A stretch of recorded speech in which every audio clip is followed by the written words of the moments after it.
Good evening. Welcome to the Big Story. I'm Regina Lay. I'm Marisol. And I'm Shawn Yao. There is no bigger story tonight than the impeachment of Vice President Sara Duterte. 215 out of 306 House members signed the forced complaint, certified it in plenary, and delivered it to the Senate in a matter of hours. VP Duterte seems to have been caught off guard by the move, but her brother, Congressman Paulo Duterte, was quick to warn of consequences, saying this reckless abuse of power will not end in their favor. And the ball is now in the Senate's court. The chamber will have to decide if it will convene as an impeachment court during the break. Tonight, we will be speaking to Representatives Janet Garin and Joel Chua, as well as Senator Bato de la Rosa, to try to get some answers, so do stay with us for that.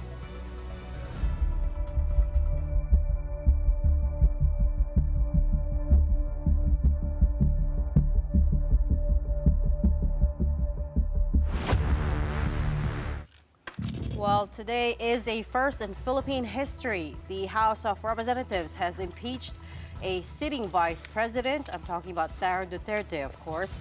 The process was fast-tracked with the petition reaching Senate by nightfall.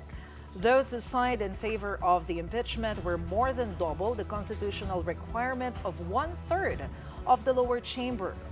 And the first to sign was none other than the presidential son himself, Senior Deputy Majority Leader Sandro Marcos. Marian Enriquez with tonight's big story.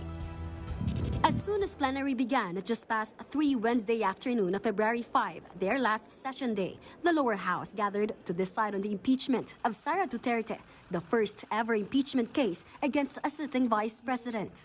102 signatures, or a third of the chamber, were needed to move forward the case to oust her. But the number was more overwhelming than expected. There is a motion to direct the Secretary General to immediately endorse to the Senate the impeachment complaint, having been filed by more than 1/3 of the membership of the House, or a total of 215 members. Is there any objection? The chair hears none. The motion is approved. The presidential son himself, House Senior Deputy Majority Leader Sandro Marcos, was earlier reported to have been first to sign the complaint. Later on, reporters were able to get a hold of copies of the signature sheet, which did show Sandro at number 1, followed by Congressman Don Gonzales, Manix Dalipe, J.J. Romualdo, and J.J. Suarez. Signature number 215 belonged to Speaker Martin Romualdez himself, according to the signature sheet. 6 articles were laid down as grounds for Duterte's impeachment. These are conspiracy to assassinate President Bongbong Marcos, his wife Liza, and his cousin House Speaker Martin Romualdez. Malversation of 612 million pesos in confidential funds. Bribery and corruption in the Department of Education. Unexplained wealth and failure to disclose assets. Involvement in extrajudicial killings, particularly those involving the Davao Death Squad. And engaging in destabilization, insurrection, and public disorder activities. Congressman Lawrence Defensor is one of the 11 lawmakers chosen by the House to stand as prosecutor when the impeachment trial begins. He believes that they have enough evidence to ensure a guilty verdict for Sara Duterte. Matatag ang ebidensya, and ang ebidensya mismo nanggaling sa respondent o sa kinasuhan. These are very grave and serious offenses against not only the President, but it's a violation of the Constitution. So ilalatag po yan ng prosecution team, and I'm confident that we have a strong case for impeachment. The House's impeachment of Duterte was swift and took many by surprise. It came on the last day of session before Congress goes on break for the May 12 local and national elections campaign period. And it was based on the grounds of a 4th complaint, which was a consolidated version of the first 3 complaints. The first 3, filed in December, were then archived. House Secretary General Reginald Velasco says that the lawmakers who endorsed the first 3 are considered the complainants of the 4th. In the end, it does not matter which complaint will be used in the Senate trial. Her critics have their eye on the prize, the distinct possibility of Duterte going down in history as the first Philippine vice president to be impeached. Nagsimula na yung ating reckoning dun sa mga Duterte. So malapit na ang due date ni Sara Duterte. Pag malaki ang suporta ng taong bayan, the Senate will have to yield to the will of the people. For News 5, I'm Marian Enriquez. We are One News. Earlier this afternoon, while all of this was unfolding, News 5's Bril Montalvo was among the first to speak to Vice President Sara Duterte to try to get her reaction on what's happening. But at that point, she had not been made aware of the impeachment proceedings. Talaga? Nag-announce na sila? Opo, VP, na-impeach na po si VP Sara sa botong 153 po. Anong announcement? Pabasa nga ng statement nila. Hindi mahirap mag-react pag hindi ko nabasa kasi kung ano sinabi nila. Gusto ko mabasa kung ano yung statement nila ng House. Mahirap mag-react kung hindi natin nababasa kung ano yung official statement nila. Baka masobrahan o magkulang yung reaction. So kailangan natin natin.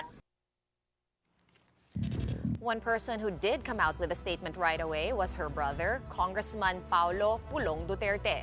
He said in part, and I quote, "I am appalled and enraged by the desperate and politically motivated efforts to railroad the impeachment of Vice President Sara Duterte. The sinister maneuvering of certain lawmakers, led by Representative Garin, to hastily collect signatures and push for the immediate approval and transmittal of this baseless impeachment case is a clear act of political persecution." Goes on to say that this administration is treading on dangerous ground. If they weren't fazed by the over 1 million rallying supporters of the Iglesia ni Cristo, then they are blindly marching toward an even greater storm, one that could shake the very foundation of their rule. This is not just about VP Sara Duterte. This is about the will of the Filipino people. The growing discontent and frustration across the country will not be contained for long. Mark my words. This reckless abuse of power will not end in their favor. There's also an account on Threads with the name Sebastian Duterte, which News 5 has verified as belonging to Sara's younger brother. He had a short and cryptic message: "Cornered animals become aggressive." Then he tagged Speaker Romualdez and President Marcos. Also, as expected, the Davaoenos that News 5 spoke to were devastated. Naguol gani ko ma'am no. Ano man? Dili ko katuo nga wala may sala si Inday Sara nga nag-impeach sa Manila. Laban lang. From this point forward, the ball is now in the Senate's court. House Secretary Regina Lay personally went to the office of the Senate Secretary Renato Bantug before 5 p.m. to hand over the documents. It took an hour before Bantug was able to face Velasco and accept the articles of impeachment because of the ongoing session in the upper chamber. According to Velasco, they will respect whatever the Senate's decision will be about the impeachment. But he also insisted that under the Constitution, senators are bound to act on the complaint. Ano daw possibility na sa June pa nila maaksyonan dahil nga naka-break? Pwede naman sila mag-convene ng court even during the break, no? Because this is a non-legislative function of the Senate. The Senate now needs to discuss in session when it will convene as an impeachment court. Today is their last session before going on recess to prepare for the midterm election campaign. As we speak, senators are still locked in discussions about various bills, and so far Duterte's impeachment is not on the agenda. If at some point the issue comes up tonight, the upper chamber can refer to the complaint to the committee and discuss rules on the process. Only then can the Senate set up other details and begin trial. According to Senator Ronald Bato de la Rosa, his colleagues seem inclined to discuss the matter in June or after the elections and before the 20th Congress takes over.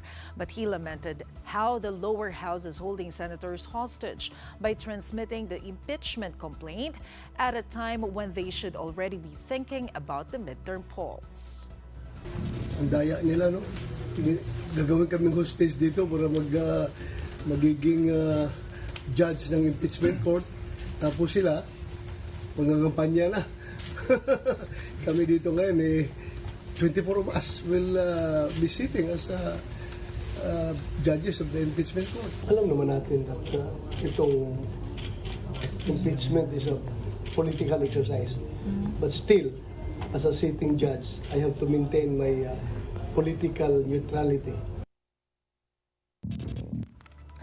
Except, of course, the Senate has already adjourned for the evening. With no mention. Without No mention addressing about the the articles of impeachment against Vice President Sara Duterte. We do know that Senate Minority Leader Coco Pimentel says it is still a possibility for Senate to waive its own rules and convene as an impeachment court.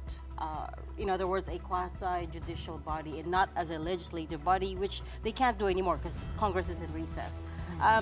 And just to underscore as well the process, typically an impeachment process has to undergo scrutiny by the Justice Committee in the House first, then the committee submits a resolution to plenary, then where you need a 1/3 vote.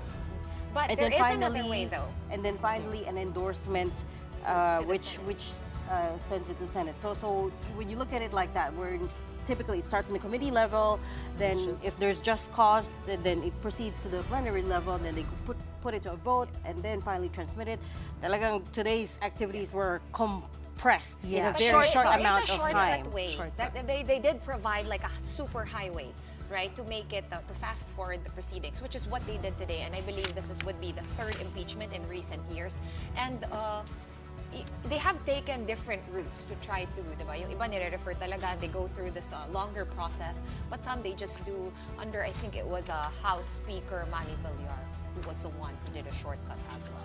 Yeah, during the time of former President Erap Estrada. So again, it's a very historic day by a lot of measures, but also because, as you correctly pointed out, she's just the third official of the land to be impeached. The first being former President Joseph Erap Estrada, then Chief Justice Corona, and now Vice President Sara Duterte. First Vice President, so it's still historical. That's right. Also technically, Erap was not actually impeached. Everybody went to EDSA and he kind of quit. And well, that's what. at this point, we're going to bring in Iloilo 1st District Congresswoman Janet Garin, whose name was mentioned by her colleague, Representative Paulo Pulong Duterte, who accused her of being behind the gathering of signatures for the impeachment. Good evening, Representative Garin. Thanks for being with us tonight. Good evening, moms. Thank you for the invitation. Since it was already in my intro, let's kick off with that. I know that you have already denied that you were the one who solicited the signatures when you appeared on our sister program StoryCon earlier this afternoon. But as we were just saying, by any stretch of the imagination, today's activities were fast-tracked, were railroaded. Everything happened within a span of a few hours. So there was a lot of activity going on behind the scenes. If it wasn't you, I wonder if you know who went around soliciting the signatures. Nobody went around to solicit signatures. When you endorse an impeachment, you have to go to the Secretary General, present yourself, and sign 7 original copies of the impeachment complaint. The impeachment complaint is quite the thick, no? Para siyang maybe 2 or 2 to 3 reams of paper, bond paper. In other words, nobody solicited the signatures, but there was, of course, a consultative conference by the Partido Lakas and the NUP. So there's 2 political parties, and I belong to the Partido Lakas. We were invited for a meeting, a consensus meeting around 10 o'clock in the morning. It was quite late because I had to attend to some of my prior engagements. But what was discussed there was the fact that there are already 3, and now we have the 4th impeachment complaint, and this is something that we cannot just sit on. And it went further. One of our Deputy Speaker, JJ Suarez, who we call Kong JJ, and they call me Kong J. Maybe that is where the confusion started. Kong JJ Suarez started explaining the contents of the 4th impeachment. Many of us asked copies, and everybody were browsing all of these papers. But there was a common consensus among many of the members. Everybody was saying, alam nyo, ito na yung pinag-usapan, ilang hearing na paulit-ulit. Mag-hearing ulit tayo sa Committee on Justice, and the answers, the documents are all there. It's a repeat of what has been discussed in the previous months and the previous other hearings in various committees. And that was when somebody asked, what if we forward it to the Senate and for the Senate to hear it? We were expecting probably a few members to endorse the 4th impeachment complaint. However, there was a swelling on the ground simply because members of Congress, almost all of us understands our constitutional duty to act on the impeachment complaint, notwithstanding the fact that it is complete in form, in substance. Andun na kasi yung lahat ng mga ebidensya kasi paulit-ulit na itong na-discuss, and then focusing on the two major things that was being discussed by most of the congressmen. This was the confidential fund, though the Commission on Audit is not really mandated to look at it thoroughly still. There should be a direction where it was spent and how it was spent. And this was absent. The Vice President's office was given several opportunities to explain this, but it was not provided. Okay. And there was again their appeal or urging the Commission on Audit not to cooperate with the committee, the investigations in Congress. Then there was the issue on the DepEd. So it swelled like between two parties. And later on, some of us, like me, I did not stand up and speak before the members of Congress. But I asked some colleagues and told them, like, is it not unfair that the other members are not aware? Maybe it's for those who are not present or for those who are absent, maybe they should also be given a copy and let everybody decide on their own will and wisdom whether they will endorse the impeachment complaint or not. And it became 50, then 100, then suddenly it became 200. Then, to be honest, the signatures reached 225. Okay. But then it had to be tackled in Congress. So the other signatures were not considered anymore. No? Yung mga, they were considered upon verification, but in the actual report, it was pegged at 215. In other words, it's not a planned thing. It is something that just swelled. Maybe it's because all of us, most of us understands our constitutional duty. Understood, Kong Janet, can you hold that thought? Because I wanted to ask specifically about this fourth impeachment complaint. We have actually no 100% clarity on the matter. Is it actually a fourth impeachment complaint? Is this the fourth impeachment complaint that the House Sec Gen Velasco has been talking about since last December? And also, who was, who penned it? Who was on the, kumbaga, core group nitong fourth complaint? Would you know who drafted it? Kumbaga, sino yung team leaders? It was a lot. There were people in the academe. There were a lot of lawyers. Mostly NGOs. Marami, I can remember, I think was Attorney Ligutan. So kami kasi we really didn't know the personalities, but we were looking at the documents that were presented. And yes, this was the fourth impeachment complaint that has not been endorsed by a member of Congress because the process requires a member of Congress to endorse an impeachment complaint before it can be accepted. So and that was what happened. And was the endorser Congressman Sandro Marcos? Because that's kind of what's been going around actually since mabilis nga yung mga pangyayari and medyo nalito kaming lahat din. So we want to clarify na hindi si Congressman Sandro yung nag-file ng complaint because congressmen are also allowed to file their own complaints. Yes, congressmen are allowed to file. In this case, Congressman Sandro Marcos was one of those who endorsed the impeachment complaint. And simply because the party leaders are there, everybody was discussing, we were all focused on our constitutional duty. Kasi kapag hindi mo aktuhan, parang sinabi mo ng tama lang, nararapat lang, na may impeachment complaints regarding the utilization of confidential funds, the alleged bribery and debt, and all the other accusations. Tapos sasabihin natin, ay, huwag na lang aktuhan yan kasi mag-election ngayon. Mahirap yun because we cannot just decide based on what we personally feel. We have to decide based on our constitutional mandate and our obligation as legislators. Right. So that was what happened. There was rallying on the ground, and it was not simply Congressman Marcos who stood up first. Medyo marami-rami. Pero syempre, when he stood up, people paved the way, and he signed, and then all the others signed. And then yung iba nga sabi, teka. Baka mas maganda maglinya na lang.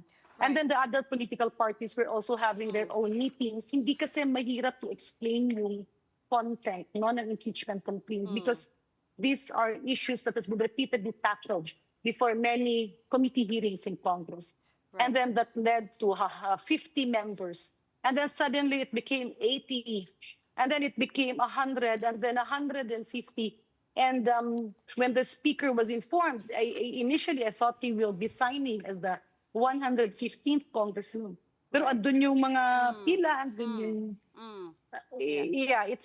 It's just based on documents that we need to act on. It's our constitutional duty. So actually, it was going past 225 signatures, pero the kinat-off niyo na po at 215. And the number 215 signature actually belonged to House Speaker Martin Romualdez. But with the fourth complaint, it's a little bit confusing to us because we're getting different reports as well about it. An article on philstar.com, for instance, said they had spoken to SecGen Velasco, who said to them that the first three complaints were consolidated, and the complainants of those can be considered the same complainants as the fourth one. And then he also said that you can consider Congressman Sandro Marcos as the lead complainant of the fourth one. And this matters because he is the presidential son, and we're trying to understand where Malacanang sits in all of this. Yes, the three complaints were consolidated, but later on archived. Simply because that was, we didn't have, we cannot go back to the Committee on Justice. Halos pare-pareho yung complaints. The only difference is that this fourth complaint was more comprehensive. Okay, but I'd like to point out the position of Malacanang, particularly President Bongbong Marcos. Isn't this a defiance of what President Marcos wants to happen? Because he was very vocal a few months ago saying that this is not the right time to impeach Vice President Sara Duterte. And here we are. There's Representative Sandro Marcos nangunguna dun sa pagpirma, and then House Speaker Martin Romualdez also signed the impeachment. So how can we explain this? It's not a defiance, no? I mean, being son of the president is one thing. Being a legislator is another thing. And we understand the separation of the powers of the executive and the legislative. And in this case, if Congress will not endorse the impeachment complaint that is complete in form and substance, or will not even accept it, then that is against our constitutional duty. I do understand the intention of our president not to rock the boat. However, I believe what he has been receiving is portions of the news. It's a different ball game in Congress, where we have all the documents, where we hear all the justification, the attachments, the unanswered questions, the lingering question on whether it's legal or it's illegal to have confidential funds spent on something that you won't even dare declare. Or like this issue on recipients and signatories who cannot even be identified whether they're existent or non-existent. That's I believe it's part of Congressman Sandro's trap. Mas mahirap kasing sabihin na hindi niya gagampanan ang kanyang trabaho bilang kongresista dahil lamang mamumulitika siya. It's it's simply being torn between good governance and politicking. Good governance would oftentimes lead to bad politics, and too much politicking would lead to bad governance. That's the myth of everything that happened. Kong Janet, syempre may mga tanong pa, no? Some questions were, you mentioned yourself, those three initial complaints from December were archived. One, is that normal for you to archive? Because there were a lot of swirling debates at that time na dapat daw within 10 days i-forward na ni SecGen kay Speaker, and that didn't happen, and now you're telling us it was archived. So why wait? Why wait until the final day? And now senators are saying that para daw silang na hostage ng Congress kasi biglang binato doon at the last possible moment. Senate is not being held hostage by Congress. In fact, they just need to do their job and look at the impeachment complaint, whether there is substantial basis to declare a betrayal of public trust. Now, on the first three complaints, yes, it was not referred by the Secretary General, simply because may mga parating na. The initial intention was supposed to consolidate that. However, upon perusing the fourth complaint earlier, the first three complaints were actually snippets or portions of the fourth impeachment complaint. There's no much difference The only difference is mas naging comprehensive nga at mas malalim at mas maraming attachments yung fourth impeachment complaint. And the evidence is, I'm sorry to say this, I respect the Duterte family, but evidence-wise, tanggalin lang natin yung mga lumalabas sa social media. Let us focus on the documents at hand. The evidence is very strong. So napakahirap sa aming katayuan na huwag tanggapin at huwag aktuhan. Kasi trabaho namin yun eh. And of course, Senator Bato was saying na held hostage kasi makakampanya sila. No. And we can go on campaigning. It's just like as members of Congress, we always visit our constituency. But when we visit our constituency, it does not mean na papabayaan natin yung ating trabaho bilang kongresista. So we understand everybody is going on the campaign trail, but we can do both. We can multitask. We have the internet. They can do Zoom meetings. But since it was not discussed in the Senate this evening, I mean the impeachment complaint, ano yung mga scenarios that we should expect? Well, Congress and Senate going on break does not necessarily mean that they cannot constitute an impeachment court. Kasi sa batas natin, court yan urgent yan eh. So it's like for them accepting an impeachment complaint endorsed by 215 members of Congress plus the 10 others who signed upon verification. This mandates them to constitute an impeachment court and hear the proceedings. Of course, they can delay it, they can wait until after the elections, but they have to start. Kasi yan ang constitutional duty ng bawat senador. Right. Congressman, I want to come back to the verified complaint. We saw a picture. We haven't received an actual copy of the verified complaint, but we've seen pictures. It's pretty hefty. It's more than 100 pages long, it seems. I'm just curious when the complaint landed on your desk for you to peruse, for you to read. Yes, the full impeachment complaint contains a lot of documents and attachments that we have already seen during the hearings. And for the others, most of us requested for a shortened version, the summary of the contents. It's a 37-page summary. And yun ang pinag-aralan ng karamihan. Some of the members arrived earlier, so they were able to peruse a copy of the complaint. I see. No, and all of us had copies. Kaya nga medyo tumagal eh. There were maybe 2-3 hours. Others were still discussing it over, karamihan kasi hindi na naka-lunch eh. Right. So this condensed 37-page version of the complaint was distributed this morning only? This morning, yes. Okay. And then at what point, I think we started getting wind of the signatures around, just shortly after lunch, maybe around 1 p.m. We're starting to hear a signature count now. Do you recall They exactly? were trickling signatures around 1. Because I was one of those who signed earlier because I had to attend to another meeting. But then when I came back, dumami yung tao. So I heard also your other interviews, Kong Garin. I think I listened to 3 of your interviews today. And I know that you said you arrived to your caucus a bit late, right? And I believe that caucus was called for at 10 a.m. by the speaker. Can you confirm that? No. It was a party caucus. It was a party, so lakas. Yeah, lakas. It was on my part. I just forgot. I received the call, I think, from the majority leader or Congressman Joboy Aquino, one of them. Last day of session, marami yung mga tawagan. And I was a little bit late simply because I was going over the virology proposed bill as one of the BICAM conferees. So I arrived, I think, 10:30 or 10:40, somewhere around that time. At meron ng kopya yung iba, then I perused over it.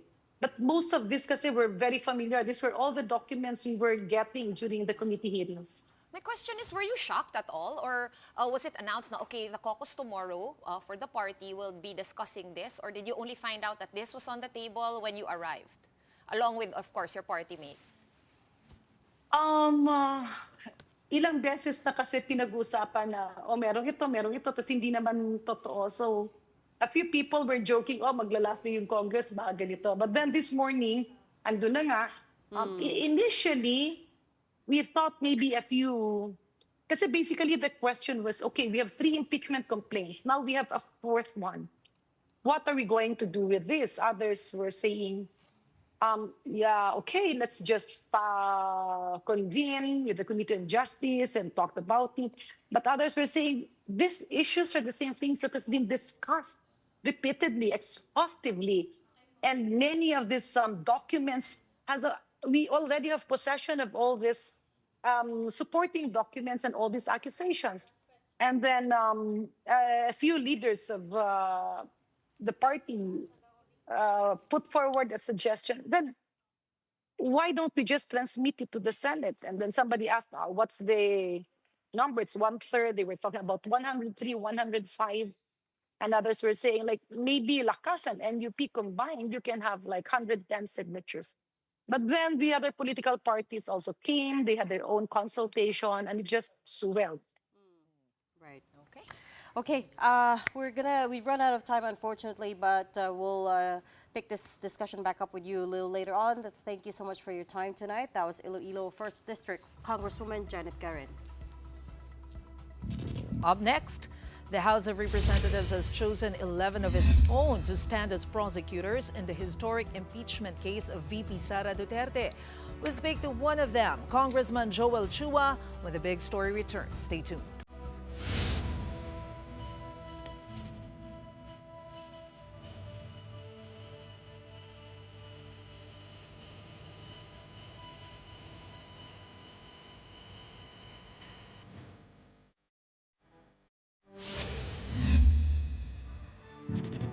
Welcome back. You're still watching The Big Story here on One News. When the impeachment trial of Vice President Sara Duterte begins at the Senate, 11 members of the lower house will stand as prosecutors to defend the House decision to impeach her. The House has already named the members of this prosecution panel, and these are Representative Jervil Jinky Beatrix Luistro of Batangas 2nd District, Representative Romeo Acop, Antipolo 2nd District, Ramon Rodrigo Raj Gutierrez, One Rider Party List, Joel Chua, Manila 3rd District, Rao Angelo Jill Bongalon, Ako Bicol, Loreto Acharon, General Santos, Lone District. We also have Representatives Marcelino Libanan, 4-piece party list, Arnan Panaligan, Oriental Mindoro, 1st District, Isabel Maria Zamora, San Juan Lone District, Lawrence Defensor, Iloilo 3rd District, Jonathan Keith Flores, Bukidnon, 2nd District. The appointed House members are all lawyers and members of the Philippine Bar. Our second guest tonight is one of the members of this prosecution panel, Manila 3rd District Representative Joel Chua. Good evening, Congressman Chua. Welcome back to the big story. You've had quite the busy day today. Hi, good evening, ladies. Yes, it's quite a very, very busy day. I think you're still in the house. Are you still at Yes, we're still in the house. What are you talking guys talking about? Yeah. We're just having dinner. Nagkaroon ng konting fellowship after the adjournment of the session. How's everyone feeling, Congressman? What's the mood there? Okay lang naman. We don't talk much about the impeachment. Medyo nagtatanong lang about the campaign. So, okay lang naman. 11 prosecutors from Congress. Paano po kayo napili? Well, to be honest with you, hindi ko rin po alam eh. My name just was suggested. So, during the plenary session, it was mentioned. So, that's it. Nobody talked to you personally, asked you if you want to be one of the prosecutors? Wala naman po. Wala naman po. So nagulat lang kayo? You just found out then? Sabay tayo, basically, no, when we found out na part po kayo ng prosecution panel. Well, siguro because of my background as chairman of the good government, so medyo familiar tayo dito sa case na ipafile, no? Siguro mga 2 or 3 articles dito medyo familiar tayo because yun po yung mga naging laman ng ating pong committee hearing. Actually, just spoke to Congresswoman Janet Garin. Yun nga yung sabi niya. Sabi niya, the reason kung bakit nga pinasa na sa Senate is because napag-usapan nyo na and familiar na kayo. And I was just thinking na that's probably why ito yung listahan, no? A lot of them were in the Quadcom because yun din yung mga lumabas sa articles. And then, of course, you in good government. Pero matanong lang, Kong Joel, kailan nyo po nalaman na today is the day? Were you caught by surprise? Sorry, let me just close the loop on that conversation. Do you know who decided on the 11 prosecution panel members? Sorry, medyo, could you please repeat your question? Medyo mahina. Congressman, sino po nag-decide? If you weren't aware that your name was being floated as one of the members of the prosecution panel, sino po nag-decide ng composition? It was read by the majority floor leader sa plenary. So, yun, may sinuggest po niya. So, siguro, pag may mga kukontra, pwede naman silang magsabi na they're not interested. But wala naman pong kumontra. So only a few people decided on the list of 11, is what you're saying? Well, siguro kasi hindi naman lahat dahil siyempre unang-una siguro tinignan din nila yung familiarity namin about dun sa case. Isa siguro yon, and another thing is siyempre mga pinili nila dyan, yung mga lawyers. So siguro yun ang mga naging basis nila. Pero I guess the question is who usually decides, no? Na-curious na rin ako. Sino nga ba talaga yung, kumbaga may ganun bang rule na who gets to pick or internal discussion na lang yan sa majority or? Hindi, to be honest with you, hindi ko rin alam because it was just mentioned during the plenary. So nung minention po yon, that's the time na, kasi siguro if you're not interested, pwede ka naman sigurong magsabi na you're not interested. Pero wala naman po sa aming hindi kasi siguro that is our constitutional duty rin Right, okay. Were you able to talk to the other prosecutors? Kong, kasama nyo ba sila sa dinner ngayon? Magkakasama kayo? Meron po dito. Yung iba po, hindi pa po umaalis. Medyo kumakain pa rin po yung iba. Nagkukwentuhan dahil today is the last day of Congress. Tapos lahat po yan magbabalikan na sa kanya-kanyang probinsya. So medyo parang fellowship night na rin namin dahil siyempre mga magkakaibigan dito medyo maghihiwa-hiwalay muna kami for at least the next 2 or 3 months. Kong Joel, nagulat rin ba kayo na today na nga, no, na sumipot itong fourth complaint? Can you give us also more clarity on this fourth complaint? Fourth complaint nga ba siya? Ngayon lang ba ito, nabulaga din ba kayo? And were you on time for the caucus this morning? Well, to be honest with you, when the first impeachment complaint was filed, marami na talagang nagtatanong.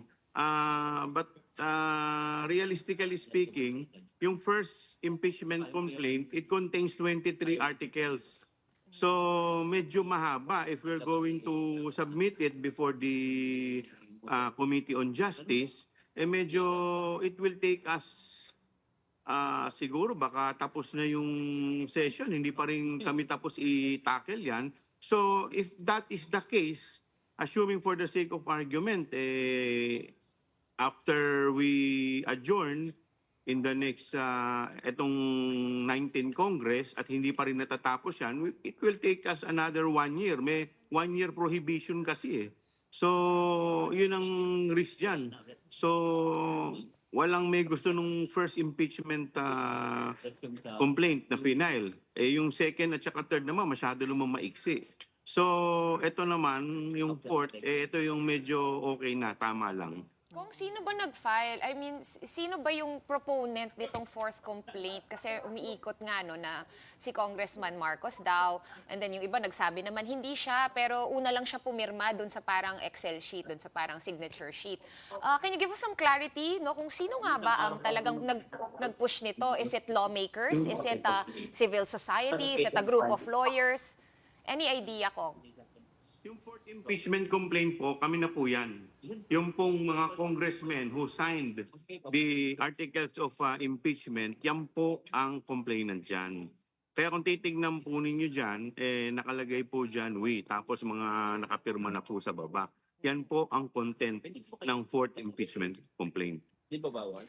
Congressman Paulo Duterte said, accused Congresswoman Janet Garin of being the one of hastily, quote unquote, I am quoting him, hastily collecting signatures and maneuvering behind the scenes. Could you talk us through ano ba talaga yung nangyari today? Was there someone soliciting signatures from you guys? Well, I'm quite surprised about the remarks of Congressman Paulo dahil, to be honest with you, I did not receive any call from Congresswoman Garin. It was actually my staff who called me na meron daw caucus at merong party meeting. So I just went to the party meeting. It was presented, inisa-isa, pinaliwanag. So kung wala naman pilitan yan kung sino gustong pumirma, di pumirma. Kung ayaw, lahat naman nagsunuran. So lahat naman pumirma. So that's it. Okay, Kung Joel, clarify lang again, yung pirmahan nagyari doon sa caucus. Tama ba? Ano po? Yung pirmahan, the signing, that happened in the caucus. Yung pirmahan? Oo, yun po. Kasi di ba marami pong pirma. Opo, may mga pumirma po nung sa caucus. Yung mga hindi, kagaya ko po, hindi pa po ako nakakapirma nun That was kaya kung titingnan, number 73 po ako So, but may mga iba naman po kasi nung pag may mga nakapirma na rin Kong, you are a re-election. Go ahead, Kong. Hindi ko lang po alam kung yung mga iba ay kailan nagpirma. Pero nung ako po kasi pumirma, after it was presented and it was explained thoroughly and discussed. So may mga, yun po. Yeah. Okay. Kong, I was saying earlier, you are a re-electionist. So magiging busy ka in the next few days. But before kayo pumirma dito sa impeachment laban kay VP Sara, aren't you concerned about the possible effect, especially recently nagkaroon ng rally, alam natin, Iglesia ni Cristo, very solid ang votes. Aren't you concerned that it may affect the number of votes that you may get this coming midterm election because of these impeachment complaints? Well, of course, to be honest with you, siyempre concerned naman lahat, no? I will be hypocrite if I will say no. But this is our constitutional duty. In fact, ang dami na rin nagtatanong sa akin sa media, bakit hindi tinutuloy pa impeachment complaint? Ano na ang nangyari? Inupuan po ba ninyo? So, it's a situation na damn if you do, damn if you don't So, pagka hindi namin tinuloy ito, marami rin ng mga nagtatanong, mga constituents namin nagtatanong, ano na nangyari? Parang after all the committee hearings, ano na ang nangyari. So, siguro, ako sa tingin ko naman na yung mga tao naman very reasonable at maiintindihan naman po nila na we're just doing our job. We're just doing our mandate under the Constitution. Did the House get any signal from Malacanang to proceed? Wala naman po akong narinig from Malacanang. It was just during the party caucus that it was explained. So, yun po, nung after that, pumirma po ako. Because naniniwala po ako doon sa merit ng complaint. Okay. Nag-usap-usap na po kayo nung 10 other panel prosecutors and meron na ba kayong rough plans on how you will proceed, how you will prepare, especially since magbe-break na nga. So hindi naman kayo magkikita-kita sa batasan. Have you guys kind of made a skeleton schedule or a rough GC plan? na ba? May group na ba? Pa lang po namin, kumakain pa lang po kami. Iba nga po, wala na po dito. But as a member of the prosecution panel now, which is a very heavy responsibility and a burden, what's your plan? What do you think? How are you going to approach this? Well, of course, first, antayin natin what is the action of the Senate. Kasi if they will not act on it, siguro baka by after the campaign na. So if that is the case, so kampanya pa kami ng maayos. Otherwise, kung inaksyon na nila ito agad, then we will have no choice except to prepare for this. Meron akong clarification doon sa process na yon, Kong. Kasi iniisip ko, kung June, possible na June na siya magsimula, so hindi naman ganun kabilis yung impeachment complaint. Yung kay Renato Corona, inabot ng 4 months. So kapag umabot siya doon sa transition na magbabago na yung mga members ng Senate, Paano yun mag-work? Ano naman yan the Senate is a continuing body. Kaya nga po, unlike Congress, kami po talaga, after June 30, tapos na yung termo namin, mag-ano na kami. Pero unlike yung Senate, continuing body po yan, tuloy-tuloy lang. So sa amin siguro, yung mga hindi napapala rin, siguro magpapalit kami ng member ng prosecutors. Linawin lang natin kung yung continuing body, meaning as a quasi-judicial body that will be sitting Yes, as tuloy-tuloy impeachment. lang sila. So meaning okay lang na magbago yung kalahating members. Kumbaga, tuloy-tuloy Yes, kasi lang. may natitira pa namang 12 So tuloy-tuloy lang po yung kanilang function. So hindi siya back to zero. Hindi siya back to zero. Unlike Congress, pag pinasok po namin yan, like for example, inaksyon na namin yung first tsaka second or third impeachment complaint, pinasok namin sa Committee on Justice, at pagdating po dito, natapos po yung Congress sa June. So back to zero po yun. So ibig sabihin, bibilang kami, mag-aantay po kami ng another 1 year. Dahil under the law, meron pong prohibition na kailangan pag hindi nyo natapos after 1 year, so may ban. What happens if the Vice President resigns before the trial concludes? Well, I assume na pagka nag-resign siya, that is a legal question. No? But ako, I will say na barred na siya. But not impeached. Impeached na siya. Diba? But of course, Impeached but not convicted. pwede naman kasing tanungin yan pwede naman yung tanungin sa court. Marami pang yan magiging another question sa legality pagdating po sa korte. But what's your understanding of the law? Because you are a member of the bar, and that for me is a genuine question because I don't understand the law around this. What happens pag she voluntarily steps down then before she gets impeached, before she gets convicted pala? Well, if she voluntarily steps down, sa akin po, personally, I think, ano po siya doon, barred na siya to run in 2020. Kasi yung nagyari kung nung time ni Erap, no, medyo Yes. nag-resign din siya, di ba? Tapos nakapagtakbo pa siya, of course, as mayor. Obviously, you can only run for president once, so that was out of his Kasi option. binigyan po siya ng pardon, ng presidential pardon ni GMA. Binigyan po siya ng presidential pardon. At yung pardon na yon unconditional. Nakalagay po dun sa pardon. So, ganun din naman ang nangyari kay Presidente Erap. Hindi rin naman natapos yung kanyang impeachment complaint. Correct. But he was barred to run for election in any position. But at that time kasi, nung binigyan siya ng pardon, kasama po dun sa pardon, ni-restore lahat ang kanyang rights, including the right to run for public office. Okay, VP Sara will be barred from running on the 2028 elections, pero hindi siya perpetually disqualified. Unlike kung ma-impeach siya. Kasama po yun, and then makakasuhan po siya. Pwede na po siyang kasuhan sa korte. Kahit hindi siya na-convict? Kasi ngayon po kasi, issue po yan. Kung siya po ay pwedeng kasuhan ng ombudsman. Diba? So, sinasabi po ng iba, mga legal experts, sabi nila, si VP Sara is not covered by the presidential immunity.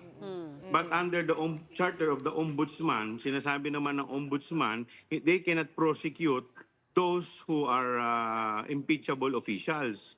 So, merong gray area dun sa dalawang yon, diba? So, with this, pwede na siyang kasuhan. Dahil siyempre, hindi na siya nakaupo. So, pwede na siyang kasuhan sa Office of the Ombudsman. If she were granted a pardon, would it also allow her to run again in future? Just like, kasi with former President Estrada's case, hindi natapos yung trial. But Hindi with siya her, na-convict. Hindi siya na-convict, yes, correct. But with VP Sara, if she, well, we lost the line, but there's a question still in my mind. ako din. If natapos yung trial and she gets convicted, but let's say a year down the road, she gets a pardon, an unconditional pardon, does that then free her up to run again? Yeah. Right? Kasi malayo pa from now Correct. to 2028.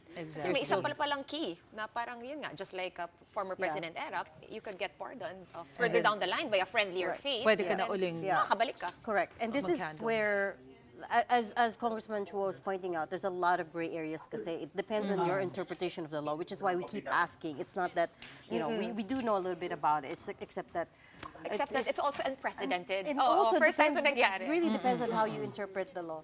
Congressman Chua, do we have you on the line again? Yes. Okay, Sorry, so- may mga tumatawag eh. Okay, sorry. Baka naman si ano yun, President. Hindi po. Okay.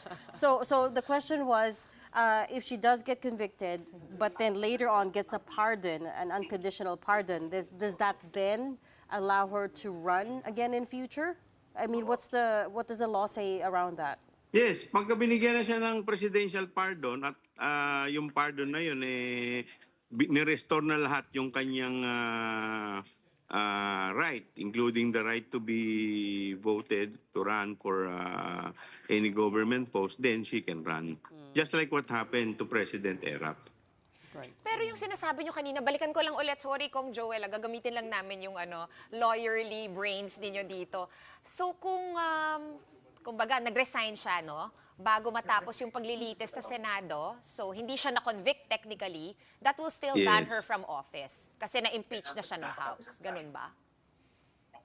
Ano po? Sorry? Kunyari, na-impeach na siya, di ba? Let's say, hindi siya na-convict, nag-resign din siya, parang si President Erap. Matic na yon that she cannot run for any other position, public post ever again. Well, that is what happened to President Erap. Although at that time kasi kay President Erap, ang sinasabi nila, inabandon ni President Erap yung kanyang position. So yun ang naging issue dun yung pag-abandon niya Unlike in this case, siyempre siya naman, ang ina-abandon niya yung position niya as Vice President. So magiging issue yan, magiging legal issue yan if she can run for President in 2028. Di ba? Yun naman ang issue natin. So siyempre kami, we will insist na hindi na siya qualified because yung pag-resign niya sa kanyang position, that is tantamount to abandoning her right. So, including yung kanyang constitutional duty. So, but of course, pwede kasing questionin din yan That is a gray area dahil if ever na mangyari ito, this will be the first time that this will happen. Okay. We're going to have to leave the conversation there. There's still, much to hash out, but, we'll keep an eye on this and call you back up if we need clarification. For now, thank you so much for your time. Manila 3rd District Representative Congressman Joel Chua. All right, we're going to be pausing for another quick break, but right after that, as expected, allies of Vice President Sara Duterte are slamming her impeachment, calling it political persecution. The details next. Keep it here on One News.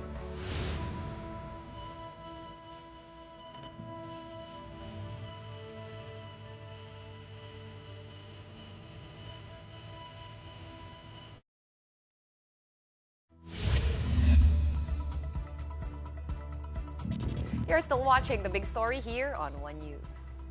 We're getting more reactions now on the impeachment filing, and as expected, allies of Vice President Sara Duterte condemned the House decision. Former Presidential Legal Counsel Sal Panelo said in a statement, as expected, the anti-forces have commenced the impeachment process against VP Sara. Having the numbers railroading the process is a foregone conclusion. These lawmakers obviously have not heeded the overwhelming voice of the people opposing the impeachment, nor have they respected the wish of PBBM to foregone such a divisive and non-productive political endeavor that does not benefit a single Filipino. They have not learned the lessons of history. Indeed, whom the gods wish to destroy, they first make mad. Meanwhile, Davao City 3rd District Representative Isidro Ungab issued a short statement to reporters saying the impeachment moves in the lower house is a futile exercise. Congress will be on recess starting tomorrow. This is a diversion from the real issue, which is the anomalous budget process as shown by the 28 blank items in the bicameral report. Recall that UNGAB, along with others, had filed a petition at the Supreme Court seeking to declare the 2025 budget unconstitutional. And so it begins. Yeah. Hinga na Impeachment. malalim. To see, tomorrow we'll find out from the Senate if what they will do with this impeachment complaint. And by the way, I have to apologize to the viewers first because we read at in the headlines that we were going to have Senator Bato de la Rosa tonight, but we ended up not being able to contact him in the end. So we'll try him tomorrow. We'll wait for the statement from Senate President Jesus Escudero. I think he'll be giving a press con briefing. tomorrow would probably make things a little bit more clear, answer some of our questions, perhaps not all, because a lot of, like, this is unprecedented and a lot of it is legal matters, legal questions that have to be settled by, I think, the Supreme Court. So I'm not sure how exactly. I don't know if they were getting caught off guard by this because the last statement from Senator Cheese, he said, no, we're not preparing for any impeachment complaint coming to us. So if that's true, then this must be a surprise to them. And I think they still need to amend the guidelines The rules. for the impeachment complaint because this is the first for Vice President. Yeah. So they have to. Well, I'm pretty sure they didn't get to pick out their judge robes yet. That usually happens before an impeachment trial, but as It's we just said, day one. It's just day one. This is only the beginning. More to come tomorrow, but for tonight, that's it for the big story. We are One News, all sides, all the time. Thanks for tuning in. Have a good night.